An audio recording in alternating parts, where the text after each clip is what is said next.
Isa pa. Bagay. Tama ba? Sino ba spare ko nun?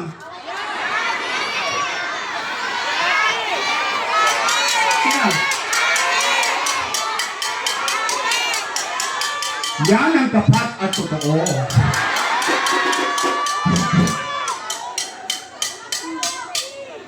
Hindi ko mag-gets eh.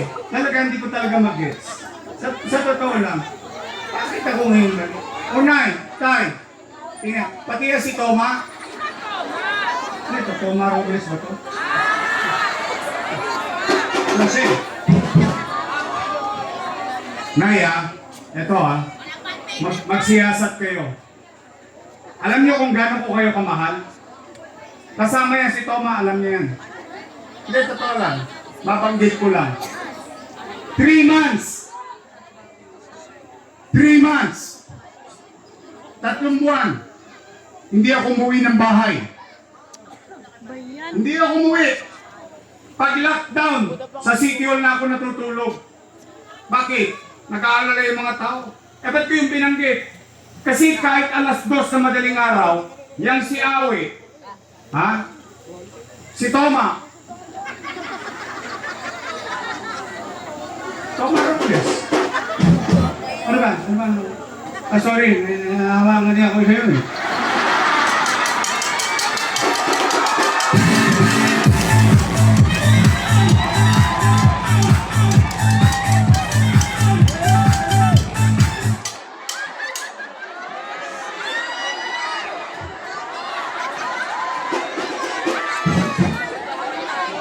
Alam mo, Ray, ginigising ko sila ng alas 2 na madaling araw. Hindi, walang biro. Kidding aside, pinagsesesyon ko yung madaling araw. Bakit? Pag ang World Health Organization nagsabi, Remdesivir, approve. Session, kailangan ko ng pera, kailangan ko ng batas, bili, kinabukasan, Remdesivir. Tocilizumab, approve. Oy, kailangan ko ng batas, kailangan ko ng ordinansa, appropriation, approve. Lahat sila, ginigising ko. Kasama yan, yung mga yan. Yan. Rod, ang sama na.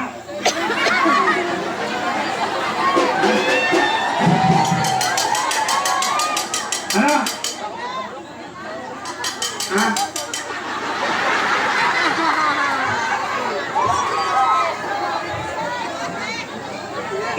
Mali pala yung ginagawa ko eh. Bakit nila inaprobahan? Bakit nila inuturisa ko? Bakit nila ninertipika? Tama mali? Sila nag-approve niyan eh. Mali pala eh. Bakit nila ginawa? Pero ako, nakitay, ako buong kababanglo. Ito ako. Never ako nag-publish sa inyo. Minsan, at least ako, makapaglalakad ako lahat ng eskwela dito. Benita, name it. Hermosa, name it. Waluna, makapaglalakad ako ng mag-isa. Mataas ang ilong ko. Mataas ang loko. Isa lang ang masasabi ko. Salamat sa Diyos, nakaraos kami noong pandemya. Tama ba? Nakaraos tayo? Nakatawid tayo? Puro sila utang yan na yan. Bakit mga bata? Bawal magmura. Baka lang hindi nyo naintindihan. Ang sabi ko, utang ina niyan. Ngayon magpapatawag sila. Magbibigay, aakitin kayo. Bigayan ng 1,000. Saka 5 kilong bigas. Saka bigas. Maghihintay kay 4 na oras. Tapos ako topic. 2,000 na ngayon. Bigat mo, inyo ka.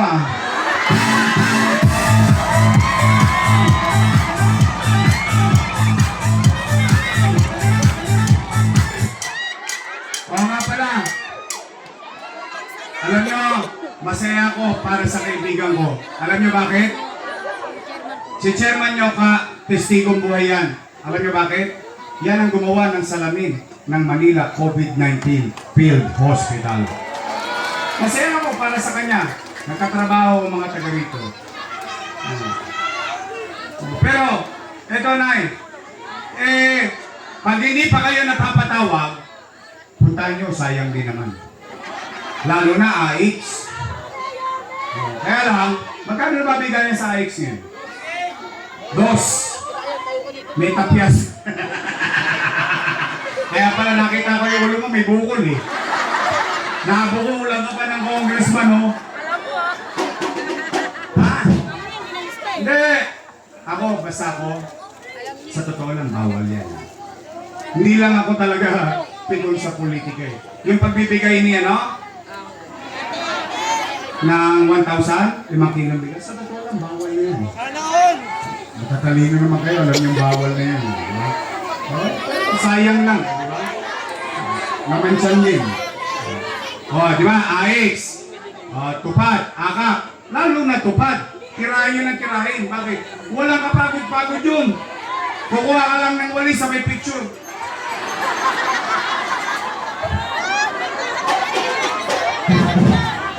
Ayos na. Tama ba? Magsigawan. Bumalik ka na. O pagdating ko rin dito, may pinuntahan ako. Bumalik ka na. Sa kanto. Tapos sabi ko, aalis na. Kayo may sabi nun. Talaga gusto niyo akong bumalik. Sige. Ito, survey lang, survey. Tingnan natin.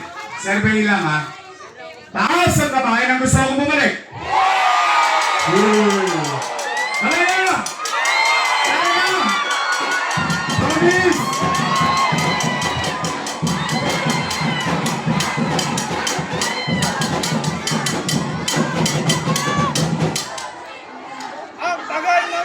Sige. Babalik na tayo. Ngayon, Tay. Ano naman ang gagawin ko kung ako'y nakabalik? Di ba yun ang dapat yung naririnig sa mga kandidato? Kasi kanina, yung nireport ko, yung kwento na may kwenta, ayun ay nangyari sa nakaraan. Yorme, ano naman ang gagawin mo sa kinabukasan? Tama mali? Yun dapat ang sinasabi ng kandidato mo.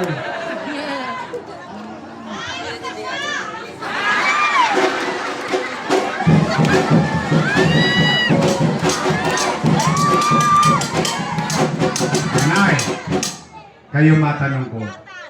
Kasi halos kalahating milyong tao na nakausap ko since October 9. Nay, Tay, napapansin nyo ba na parang dumudugyot ulit ang Maynila ngayon? Talaga? Napapansin nyo? Saan ka ba naman nakakita? Ang binigay sa ating truck, panghakot ng buhangin. Subukan mo ipasok dito yun, kung makadadaan dito yun. Tama mali? Kaya nga yung sayos ng koleksyon ng basura, binago-bago na naman nila. Bakit? Hindi ko alam.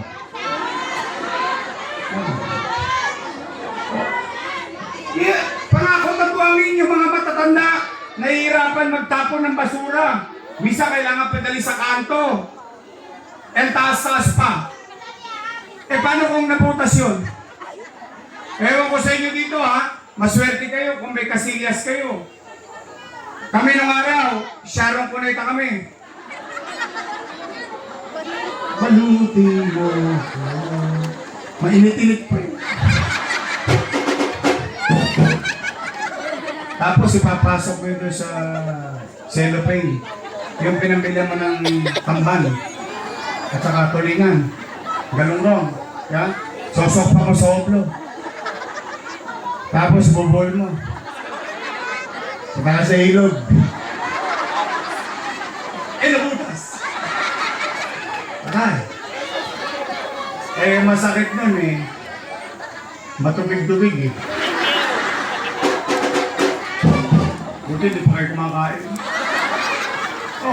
Panay, Tay. Una kong gagawin. Lilinisin ko ulit ang lungsod ng Maynila. Pangalawa, Nay, Tay, Napapansin nyo ba? Gabi-gabi, tayo na naman ang laman ng GMA7 News, ng TV Patrol.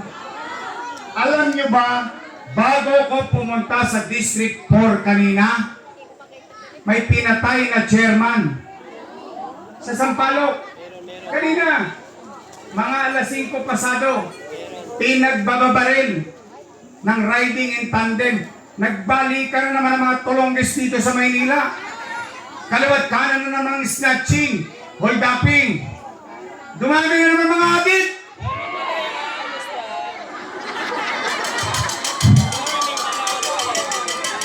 Ay, mga audit!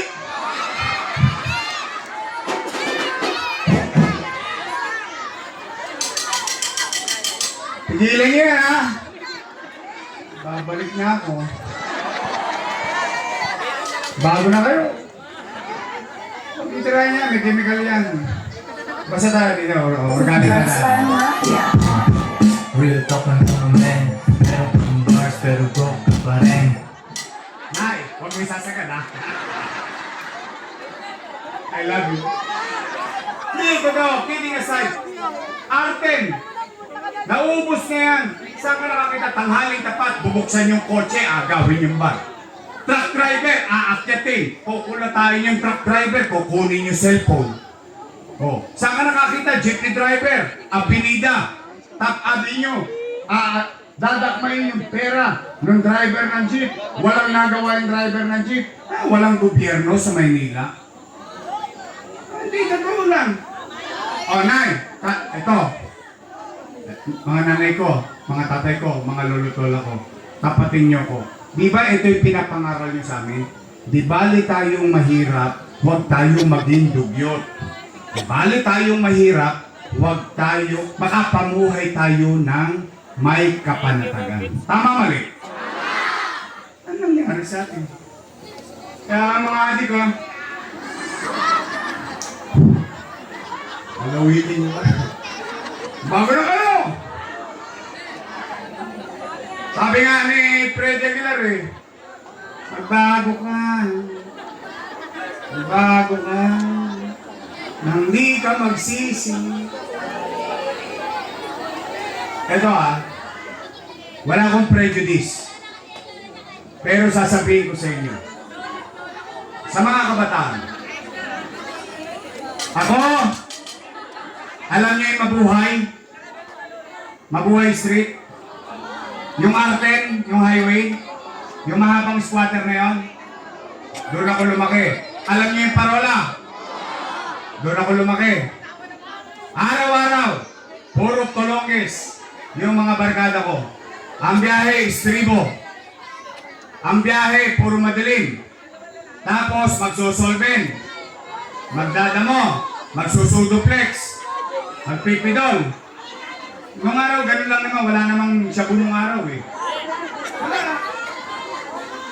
Pero Nay, Tay, ako naman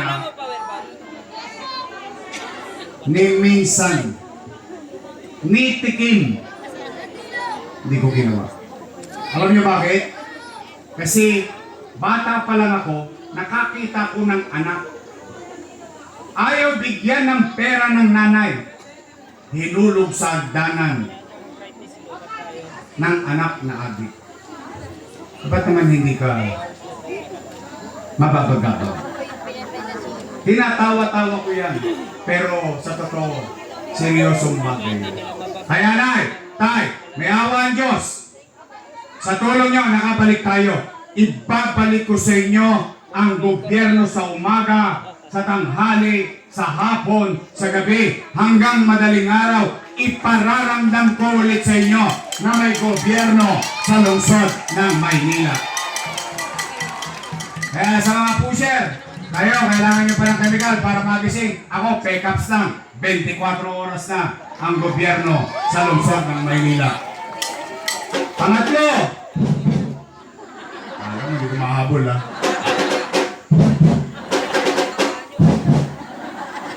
Huwag masyadong dalasan. Takang nga sa tol, palistak na. Sama mo sa akap. Ay, teka. Hindi pa pala congressman si Carlo Lopez. Hindi. Oh, hindi. Oh, pangatlo kong gagawin. Nay, ito seryosong bagay naman. Nakita niyo yung mga pinagawa ko? Yes. Tutuloy ko lang. Ano yan? MBN. There is science on it, and I'm gonna explain. Short lang. MBN. Minimum Basic Needs. Housing, education, healthcare, jobs. Okay? Bakit? Pamilya. May masisilungan. Tatay, nanay, magtatrabaho. Anak, sosok pa sa eskwelahan. Pag nagkasakit ang pamilya, may maayos na ospital. Eh bakit yun? Nay, tay, yun may resulta na. Yun may prueba na. Yung ginawa ko, nangyari na yan. Itutuloy ko na lang. Pero kaninong prueba? Kaninong resulta? Tingnan nyo yung Singapore. Yung idol ko, si Lee Kuan Yew. Pag may time kayo mamaya, siyasatin ninyo yung sinasabi ko. Pinuuna na niya sa kanyang mga mamamayan. MBN, Minimum Basic Needs. Housing, Education, Healthcare, and Jobs. Yung Singapore, 50 years ago, 60 years ago, dugyot, ang daming kriminal, ang daming walamya, ang daming droga, and so on and so forth. 50, 60 years after because of Lee Kuan Yew. Maganda ba Singapore ngayon? Maganda? Sino makapagtistigo sa akin na maganda Singapore? Taas ang kamay nakapunta na Singapore. Napunta mo? Maganda? Maganda? Maganda? Maganda Singapore. Sino gusto makita Singapore? Taas ang kamay. Umpisahan nyo na, mag-alas 12 na. Malayo-layo. Nagawa niyo Lee Kuan Yew. Isang leader, sumalangit daw ang kaluluwa. Alam niyo kung gano'n si Lee Kuan Yew? Medyo magaspang din yun, si Lee Kuan Yew. Alam mo, mahirap talaga pag mahirap ang kababayan mo, minsan kailangan mo ng dibdib. Siya, kahit kakampi niya, nilalabanan niya kapag kapakanan na ng taong bayan ang malalagay sa alangan niya. Kaya nay, tay, gusto niyo ba ng housing? Education? Healthcare? Jobs? O, tapos na po, uwi na. Kasi yung pagbili ng lupa, may prueba na po ako, tanungin niyo si Awi. May nangaangkin nga dyan. Binili ko lupa.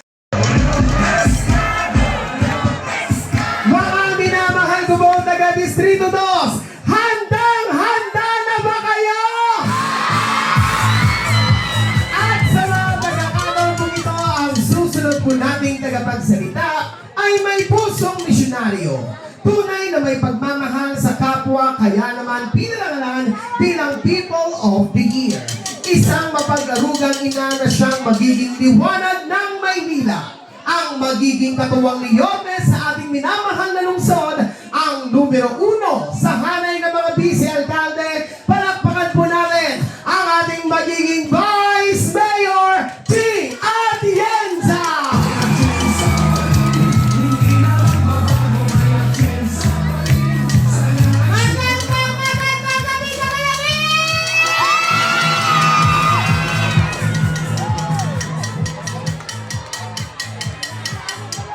Pero bago ang lahat, tabi-tabi po.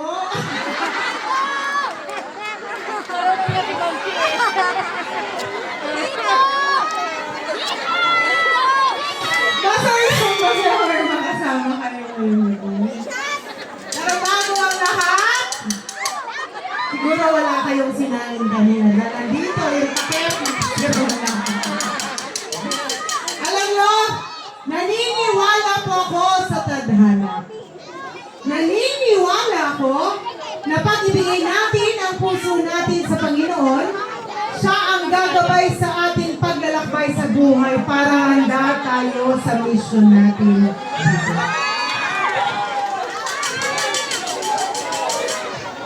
Ako po si Chia Atienza, ang bunsong anak ng dating Deputy Mayor Lito Atienza, Direktora ng Kababaihan ng Manila, at alam ko, nakatadhana ako na tumayo sa inyong harapan bilang vice-alkalde ni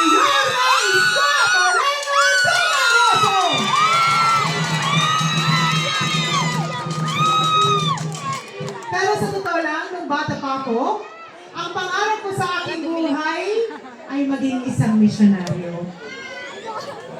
Pero hindi po naisakatuparan yon. Kaya, ang ginawa ko, ginamit ko ang pagiging bunsong anak nung panahon na aking ama ay vice alcalde para ibalik ang pag-asa sa puso ng mga kabataan sa MYRC dito sa Maynila. Nung ako po, nung aking ama ay alcalde ng Maynila, ako po ay naging aktibo sa iba't ibang church organizations. Buwan-buwan pumupunta po ako sa Bilibid Prison para mag-medical mission at makinig doon. Nung ang aking ama ay congressman ng Buhay Party List, marami po kayong natanggap dito na mga food packs. Libo-libong food packs, milyong-milyong halaga ng mga vitamina at maintenance, ipinamahagi po sa inyo. Ngunit, kahit kailan, kahit na ako ang gumawa ng paraan para mangyari po ang lahat ng iyon, hindi ko po linagay ang mukha ko sa lahat ng natanggap niyo. Dahil naniniwala po ako na mas mahigit po para sa akin na pag ako ay tumingin sa itaas, alam ko masaya ang Panginoon sa paggamit ko sa kung ano man ang binigay niya sa akin sa buhay ko. Ngunit nagbago po ang aking perspektibo pagdating sa pagpasok sa mundo ng politika. Nung ako po ay naging isang broadcast journalist sa television for 7 years, gaya ng aking kapatid na si Kuya Kim. Kilala niyo po si Kuya Kim?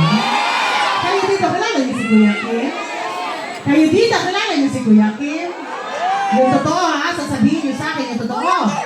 Sino ang mas pogi? Si Kuya Kim o si Ali?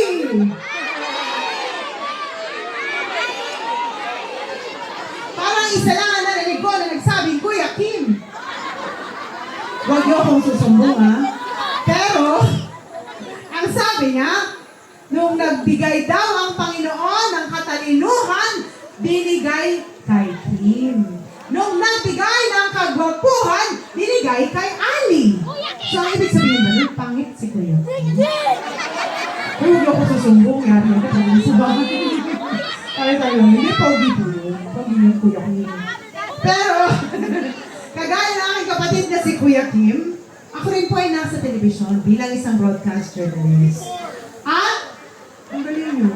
Napanood nyo? Ang galing nyo sa TV po. Lagi tayo. Pero for 7 years, ginawa ko pong kunin ang kwento ng ating mga kababayan na napag-iwanan sa laylayan ng lipunan. At doon ko po narinig ang mga hinaing ng mga iba't ibang sektor na nagdadasal na sila ay mapakinggan ng gobyerno. Ginamit ko rin ang aking boses para tayuan sila. Ngunit, totoo nga pala talaga ang sinabi ng iba. Na kahit ano ang hinaing natin o isigaw natin, kung ang gobyerno hindi marunong makinig sa tao, ika nga ni Yorme!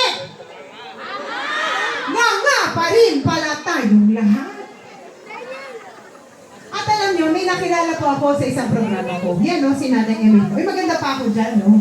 Kaya wala na. Maganda pa rin! Yan po sa isang programa ko yan sa television. Ito po si Nanay Emelita.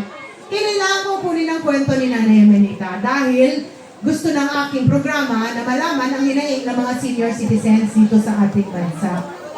Tinato po sa akin ni Nanay Emelita na siya raw ay nabuhay sa kahirapan. At sabi niya na malapit na raw siyang mamaalam dito sa mundo dahil siya po ay 85 years old na at meron siyang malubhang sakit. At sabi niya, gabi-gabi, ang katabi daw niya matulog ay mga basura at daga sa isang maliit na kariton. Ang sabi niya sa akin na nagbago po talaga ng aking puso, sabi niya, malapit na akong mamaalam, ngunit mukhang dadaan lang ako dito sa mundo na tila parang isang daga. Ang para sa akin, mahal tayo lahat ng Panginoon. At dapat, masagana ang buhay nating lahat.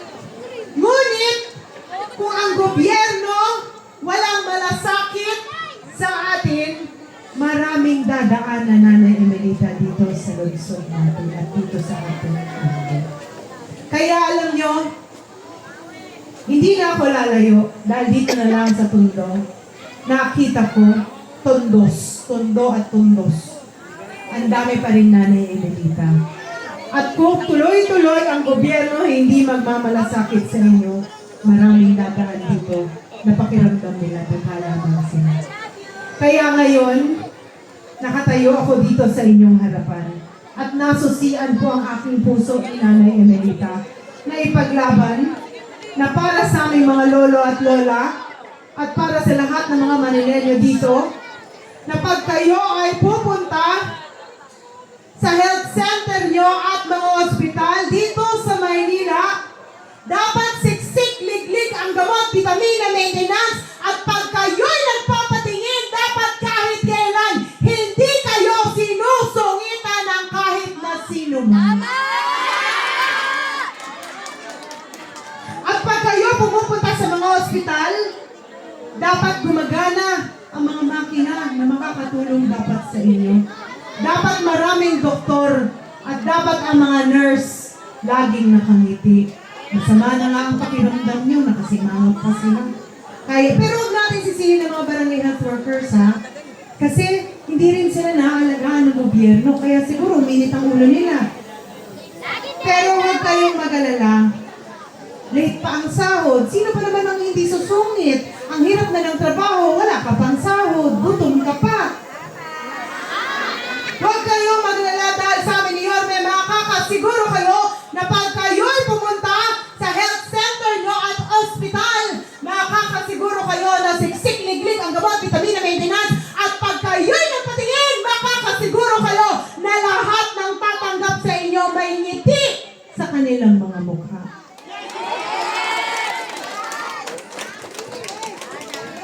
Ang sabi nila, minsan pag pumupunta daw sa ospital dito, tila nagiging punerarya na raw. Dahil bangkay na raw paglabas. Totoo ba yun?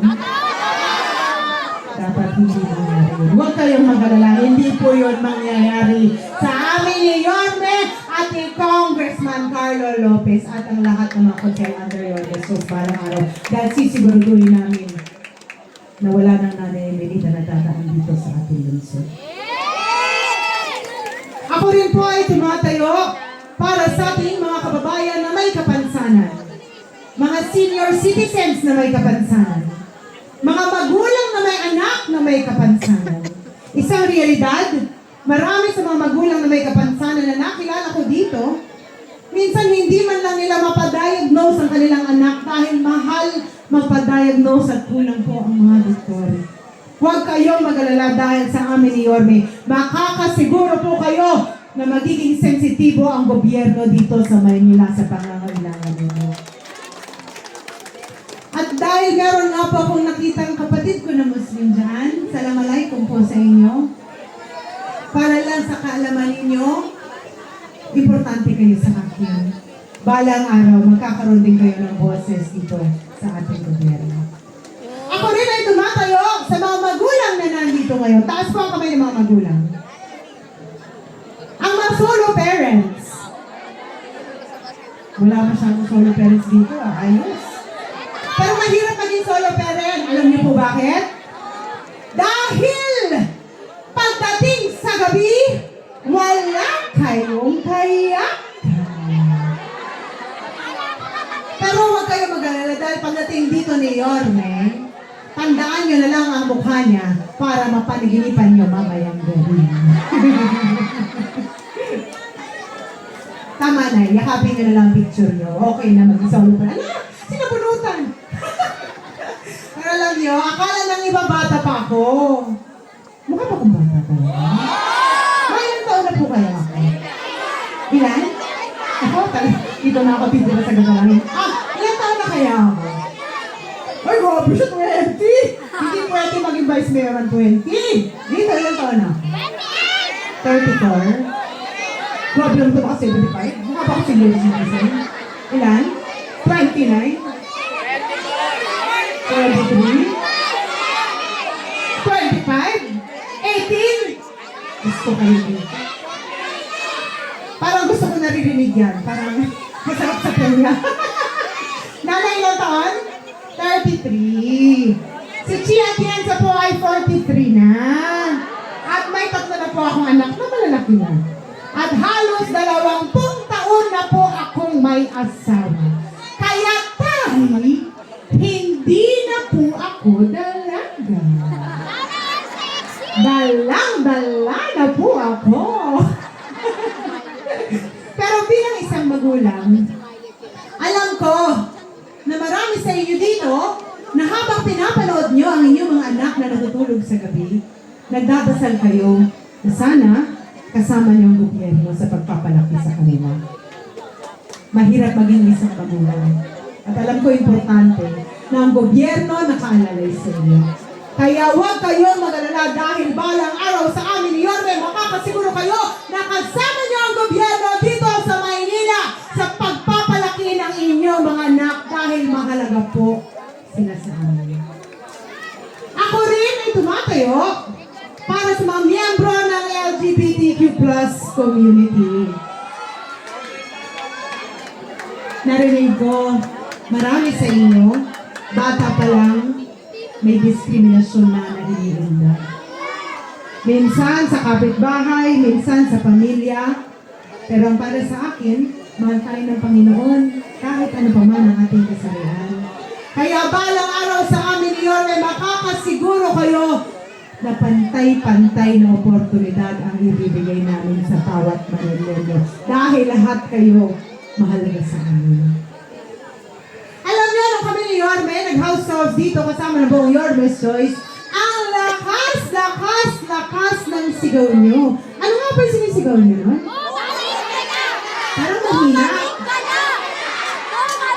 Isa pa! 1, 2, 3! Dito! Naanto kayo, no? Isa pa! Dito sa kanan! Mas inaanto kayo! Ano sigaw na? Nonoy, sumisigaw kong bumalik ka na. May kasama pang kilig sila. Alam na, may bago ng sigaw ngayon. Dati bumalik ka na. Ngayon, babalik na siya. Pero alam nyo, naiintindihan ko kung bakit nyo sinisigaw na bumalik na si Yorme.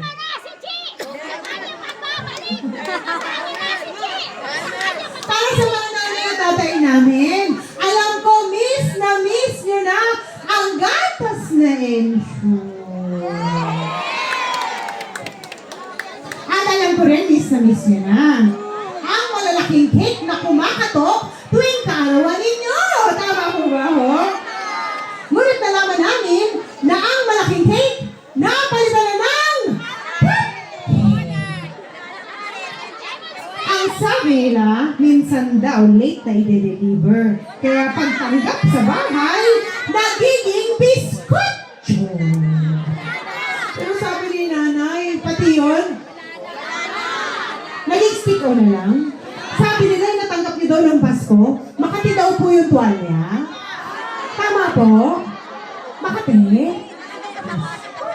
Sabi nila, Makati, hindi pa nakakuha ng tubig. May garapata? Diyos ko naman yun. Baka may aso sa bahay niyo, pupunta na lang doon sa tuwalya.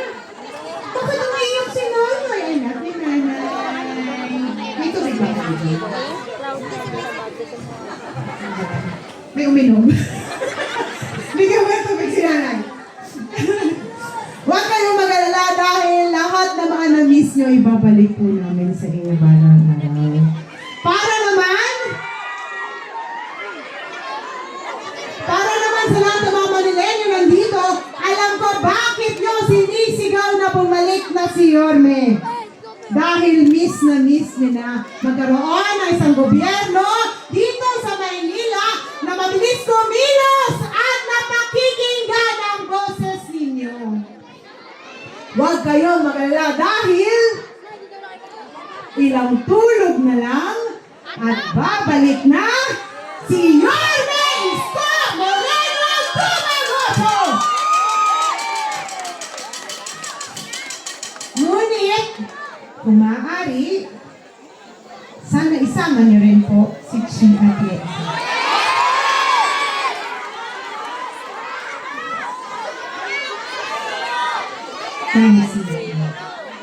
Ang trabaho po ng vice alcalde ay maging presiding officer. maging ina ng konseho, gumawa ng mga programa at polisiya na dapat angkop sa pangangailangan nyo. Kaya kung kayo ay pipili ng vice alkalde balang araw, kailangan pumili kayo ng isang tao na marunong makinig at ipaglalaban ang boses ninyo. Huwag ka mag-alala, hindi ako mahilig mag-boses. Kaya kumakain na lahat ng mga konsyal dito, magbutom sila sa akin. Alam nyo, kung meron mo isang bagay na kaya ko ipagmalaki sa aking sarili, bata pa lang ako. Ginamit ko ang pagiging bunsong anak ng vice-alkalde, alkalde at congressman para tayuan ang boses ng mga Manilenyo na nagdadasal na sila ay mapakinggan ng gobyerno. Alam ko, nakilala nyo ang iba sa aking mga kapatid, kaya nga alam nyo kung sino mas pogi, kung si Ali o si Kim. Pero, ako man ang bunso sa aming pamilya, isang trivia lang. Nung bata pa ako, sinabihan ako ng aking ama na ako ang magpapatuloy ng mga nasimula na dito sa Manila. Ako po ay nakapagtapos ng Political Science major in Governance. At nung ang aking ama ay vice-alkalde ng Maynila, tinuruan niya ako maging isang magaling na vice-alkalde na may integridad na sumuporta sa kanyang alkalde. Kaya, makakaasa po kayong lahat dito. Alam ko, mahal niyo si Yorme. Mahal niyo po ba si Yorme? Mahal niyo po ba si Yorme? Dito sa kanan, mahal niyo po ba si Yorme? Ito nga, kasi mapupuyat kayo ngayon gabi. Balang araw, makakaasa po kayo na susuportahan ko ng buong buo si Yorme Isko Moreno Dumagoso! Dahil naniniwala ako na ang suporta ko kay Yorme ay suporta ko sa bawat batang Manila na nagnanais na sila ay magkaroon ng isang gobyernong gumagana. Alam nyo, sa aming samahan ni Yorme, nag-usap po kami kung ano ang plano namin balang araw. Ang gusto niya, ibalik ang minimum basic needs o social services na naramdaman nyo at binigay ng gobyerno sa inyo nung siya ay alkalde ng Maynila kahit pa may pandemya. Ang mga pabahay na siyang nakakatulong sa ating mga kababayan na walang tirahan. Ang gusto namin, paramihin pa yun para wala ng nanay Emelita na matutulog lamang sa isang kariton na kung saan ang katabi niya ay mga basura at dagat. Sabi nga ni Yorme, ang gusto daw niya, ang mga kababayan natin dito na walang bahay, ang susunod na sasabihin, 15th floor please. Dahil mataas na daw ang kanyang tinitirahan. Ang mga paaralan na kung saan pag ang inyong mga anak ay pumupunta sa kanilang paaralan, kailangan magdala ng jacket. Alam na kung bakit? Dahil sobrang lamig ng aircon. Gusto niyo ba ng paaralan niyo dito? Gumanda rin kagaya ng almaryo. Kong, baka naman. Kumain na si Kong. May umarbor na. So magkakaroon kayo dito, panalunin niyo si Congressman. Gusto niyo ba? Na pag kayo ay pumunta sa ospital, siksik, liglig ang gamot, vitamina, maintenance, at pag kayo ay pumunta doon, lahat ng mga makina na naroon ay gumagana at libre na magamit ninyo para mapahaba ang inyong mga buhay? Lahat ng yun gagawin po namin ngayon. At ang ambag ko po sa aming samahan ay livelihood. Dahil bilang direktora ng kababaihan ng Maynila, may resibo po tayo. May posisyon man o walang posisyon. Tuloy-tuloy lamang ang livelihood training program para sa mga Manilenyo na gustong matutong tumayo sa kanilang mga paa. Dahil para sa akin, mas masarap magmarites kung ang inyong mga kamay gumagawa ng paraan para kayo ay kumita ng pera. Dahil sa totoo lang, sa paglibot ko dito sa ating bansa at sa ating lungsod, ang tunay na problema ay kahiraman. At mapupuksan lang yan kung tayo lahat nainganyo na magkaroon ng trabaho, magkaroon ng negosyo, at unti-untian nang mag-uuspungan ang mga negosyo dito sa ating barangay. Gusto niyo ba yun? Para wala nang marites, di ba? Kasi dati marites, kukwento mo lang yung nangyari sa kapitbahay mo. O ngayon, ang imamarites mo naman, meron na akong bago negosyo, bili ka naman ng pulto. Pero alam nyo, ang tawag sa akin ay liwanag ng Maynila.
Maraming salamat po muli po. Wag mo namin kalilimutan ni Shay ng number 1 sa halay ng mga busy alcalde. Palakpakan po natin, Vice Mayor G.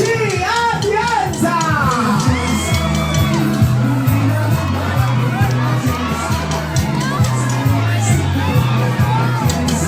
At hindi po palakpakan po natin, Yorme Escobareno Tumagoso!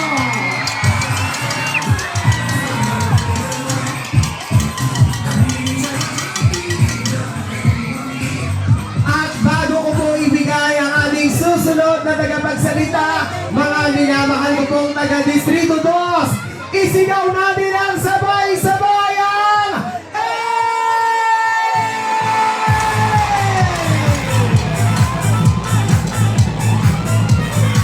At sa mga pagkakataon po ito, isang malaking karangalan po para sa akin ang ipakilala ang isang leader na kahit kailan ay hindi tayo iniwan sa gitna ng laban natin sa pandemya. Ang isang leader na tunay na nagbigay ng pagmamahal, malasakit at kalinga, lalo tigit ang kaagapay natin sa oras ng ating pangangailangan. Ang batang galing sa hirap, nagsumikap. Ang batang Maynila, Yorme Isko Moreno Tumagoso!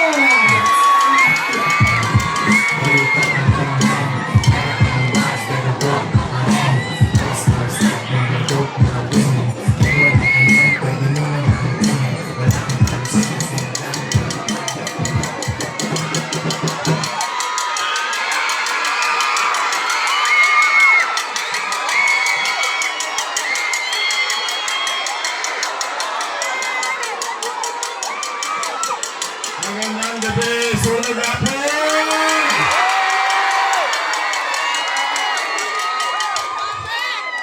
Oy, balita ko, kanina pa lang kayong alas 7 ng gabi.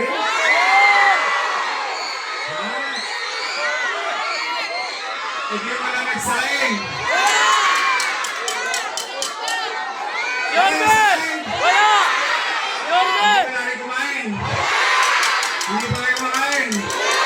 Sa kamay, hindi pa kumakain. Huwag kayo mag-alala, lilipas din yan. Yan ang tapat at totoo. Masyado in love sa akin.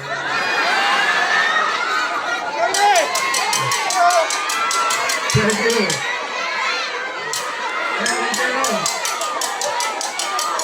Anyway, mga bata, yung natatagan yung mga lola ko. Ay, opo lang, opo. Hapo kayo konti. Opo lang kayo. Kami na, natakpan na.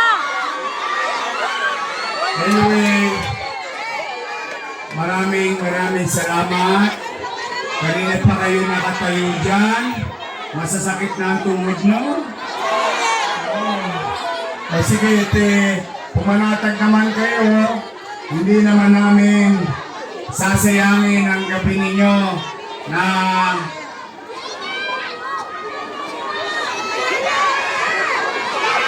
pakinig ng mga panira. Wala. Wala sila dito. Basta tayo. Ano lang tayo? Chill lang tayo. Real talk lang, real talk lang. Real talk lang from a man. Meron kang bars pero broke pa rin. Ang sarap na lang mga taga-sunog ah. Nakaka-inspire naman kayo. Anyway, maraming salamat talaga. Nay! Tay! Hindi pa kayo kumakain. Ang init-init. Ang init ng panahon. Ang init ng kampanya. Yung mga kalabang ko, mainit na rin sa akin eh. Wow, Rita. One more time.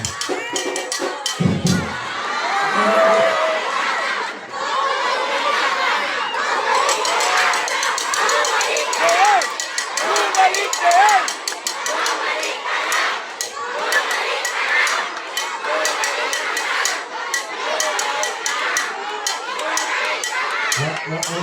Huwag niyo masyado nakasan. Baka magalit si Nyoka.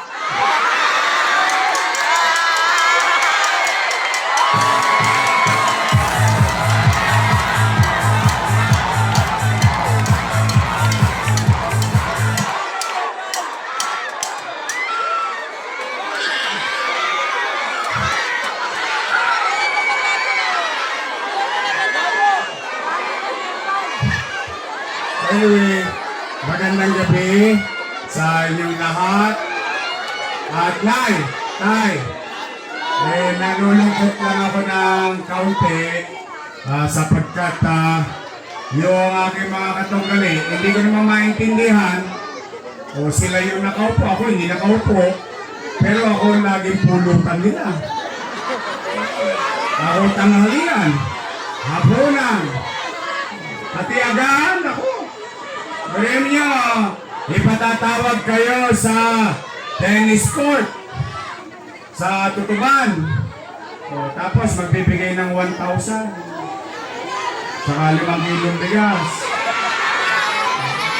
Okay lang yan. Okay lang yan. Unang-una, hindi nyo naman yan hiningi. Binigay naman sa inyo ng kusa, tama ba? O, isayang din naman. Laman tiyan din yun. Diba? Okay na yan. Basta ako, panatag naman ang loob ko dahil matatalino naman ang mga taga-tundo. Tay. Nalulukot ako lagi pulutan. O, tingnan ninyo ha. Noong October 9, di ba October 8, last day ng filing. Usog lang konti. Okay, siningil kagad ng utang na loob ng ate ko.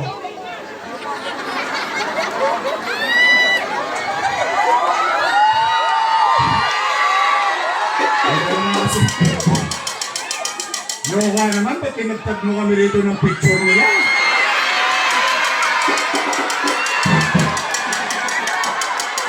Kita mo, di yan tuloy ang topic namin ngayon. Di bali, picture lang yan. Sa kanila lahat ang poster, basta kayo nasa amin, okay na kami. Pero, importante rin na marinig nyo ano ba ang paniwala ko tungkol sa utang na loob. Nay, ako po, ang personal kong paniwala ang utang na loob ay walang katapusang bayaran. Yan, personal ko yan. Ibig sabihin, habang buhay ang pagbayad ng utang na loob. At ang utang na loob ay hindi sinisingil. Binabayaran mo yan ng kusa. O, tingnan po natin. Ako ba? Nay, tay, ako po. Alam ninyo ito. Dahil noong 2007, tumayo ako dito. 2007, hindi ko makakalimutan yon. Ako po ay may utang na loob kay Danny Lacuna. Ayan, buti na sa akin yung marinig. At bilang ganti kay Boss Danny, bilang pagtanaw ng utang na loob, nilingon ko naman yung kanyang mga anak. For 20 years, inaruga ko yung kanyang mga anak.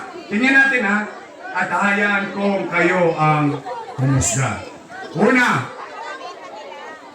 Philip Lacuna. Nakaupo? Pangalawa, Lay Lacuna.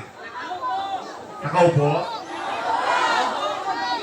Pangatlo, Dennis Lacuna. Nakaupo? Pangapat, asawa ni ate. Dr. Fox Pangan. In-appoint kong Manila Health Department Head. At may awa ang Diyos. Sa tulong nyo, nakabalik tayo. Yan ang una kong tatanggalin sa City Hall.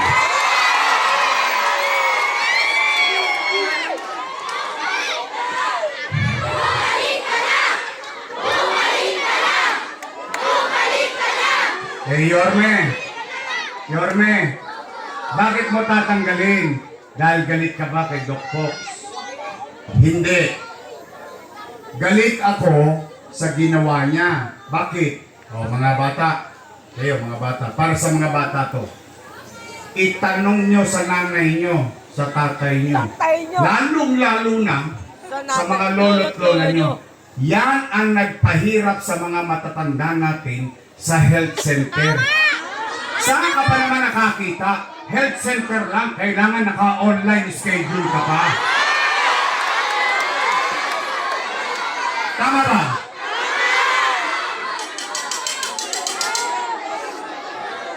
Hindi ko naman maintindihan. Eh paano, halimbawa, yung tao, walang cellphone. May cellphone, walang load. Ang pinakamalupit, hindi marunong mag-online. Ano na nangyari sa mga magulang natin?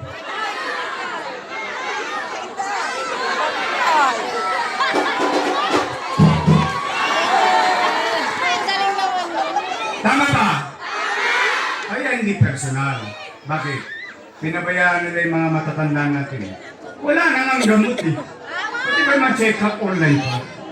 Kung hindi pa ako tumakbo, hindi pa nila tatanggalin. 2 years nahirapan ng mga matatanda natin. Oh. Nay, tay, panglima, si ate, nakaupo? Upo. Ilan sila? 5. Happy? O di swerte sila. Sabay si Yorme. Natatimingan ko na. Hindi, pero masaya ako. I swear to God, masaya ako para sa mga anak ni Boss Danny. Bakit?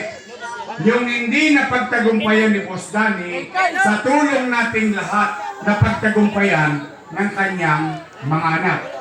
Ngayon, kung sila'y nagbuti sa taong bayan o hindi naman ako para humusga. Taong bayan ang maghuhusga niyan. Tama ba? Yorme, tatanaw ka pa ba ng utang na loob? Ang sagot, opo. Bakit? Pilipino ko eh. Wala akong magagawa. Ganun talaga tayong mga Pilipino eh. Kaya lamang, may pakiusap lamang ako sa pamilya nila. Baka naman, kung po pwede, sa ibang bagay na lang ako, tumanaw ng utang na loob. Bakit? May utang na loob din naman ako sa taong bayan eh. Kung wala ang Diyos at wala kayo, wala din ako sa kinalalagyan ko ngayon. Tama ba? Ngayon, masama naman bang dinggin ko yung panawagan at sigaw ng taong bayan? Taong bayan na sumisigaw na, bumalik ka na! Bumalik ka na! Bumalik ka na! Bumalik ka na! Bumalik ka na! Bumalik ka na! Bumalik ka na! Huwag niyo masyadong lakasan. Baka sigawan ni Gaya, wala na kapalag! Napanood niyo? Napanood ko din eh. Paano ko syota? Pinalaya sa bahay. Huwag ka na pumalag! Bakit sila nagagalit? Bakit sila nangangamba? Kung sila ay nagbuti sa kanilang tungkulin sa taong bayan, kahit hindi na sila makita ng taong bayan, iboboto pa rin sila ng taong bayan. Hindi nagagalit. Ang gagalait. Ano mapapatid yung liit eh? Ano ba sinasabi? Kapag nasa tennis court tayo, kasama si Bentot,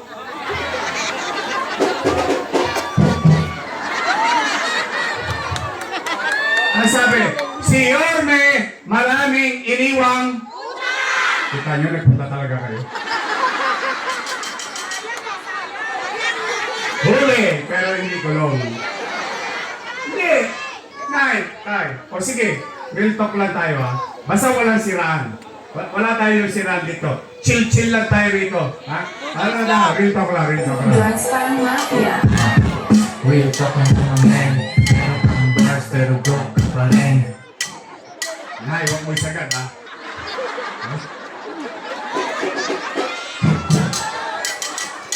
I love you, Nay. Real talk. Taas ang kamay ng may anak dito. May anak kayo. Okay. Nay! Kapag walang makakain ang anak niyo, gagawa niyo ng paraan? Talaga? Iraraos niyo? Gagawin niyo ang lahat? Itatawid niyo?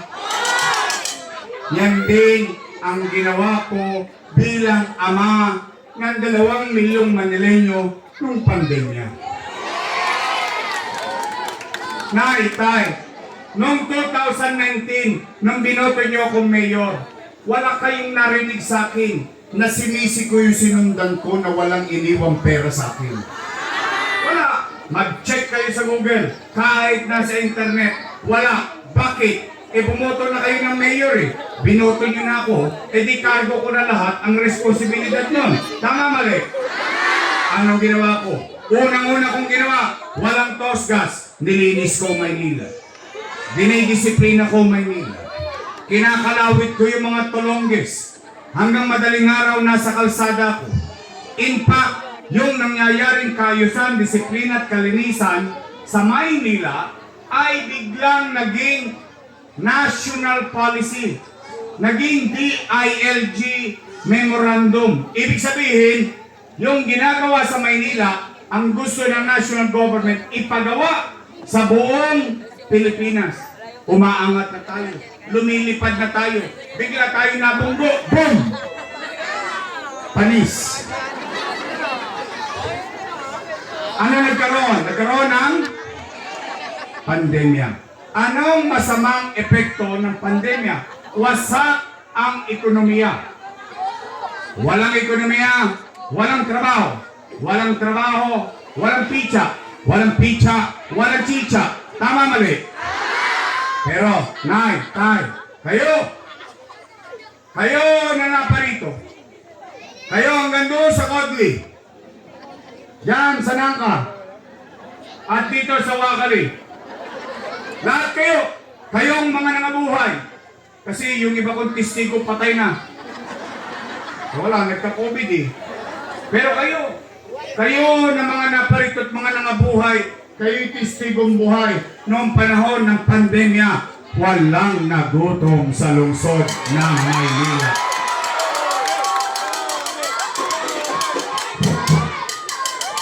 Tama ba? Nung sumabog ang pandemya, takot na takot ang tao, baka mamatay sila sa COVID-19. Takot na takot ang tao, baka mamatay silang dilat ang mata sa gutom dahil walang hanap buhay, ni daga ng hayayat sa Maynila. Walang makain. Anong sinabi ko? Hindi naman ako nagpubli sa inyo eh. Never naman ako nagpubli. Nung natatakot ang tao, pumunta ako sa Facebook. Ano sabi ko?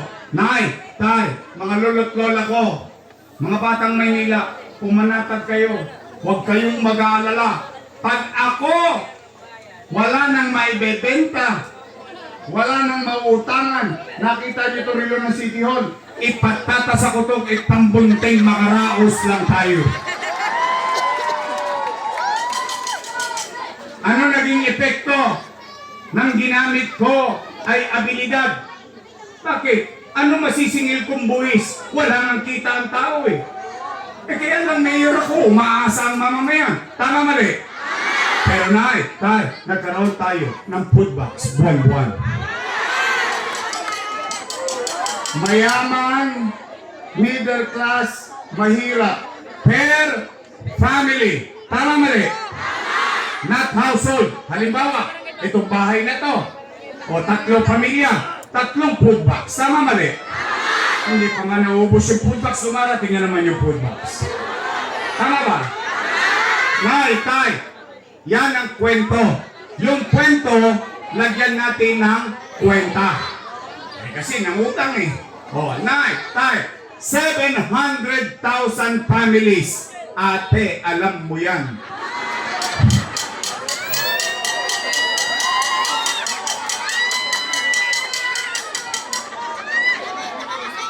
Inspired ako ngayon. 700,000 families. Lagyan natin ng kwento ang kwenta ang kwento. 700,000 times 1,000. Patay na. Magkabuhol-buhol na. Ang dami zero. 700 milyong piso. Malaki? Malaki? Times 8. Bakit? 8 months tayong kumain. Tama mali? Hindi ko pa sinasama yung Pasko. Naalala niyo yung Pasko? 8 times 7. 56. 5.6. Di ba nagbigay pa ako ng tigwa 1,000 pesos? Plus 700 million. 5.6 plus 700 is equals to 6.3 billion piso. Tay, taas ang kamay na may nag-aaral na anak sa public school. Taas ang kamay. Ayan, testigo. Anak na nag-aaral sa public school. 1, 2, 3, 4. Okay. Tay. Ang sabi ni Secretary Liling Briones, we will cancel face-to-face classes. Tama mali? Namang problema yung nanay. Namang problema yung tatay. Wala naman trabaho. Tungkol na nga sa chicha. Bibili pa ng tablet. Pero hindi. Sa Maynila, ang public school students may tablet. Tama mali? 110,000 tablets ang binili ni Yorme, hindi, ng syudad ng Maynila. Di ba?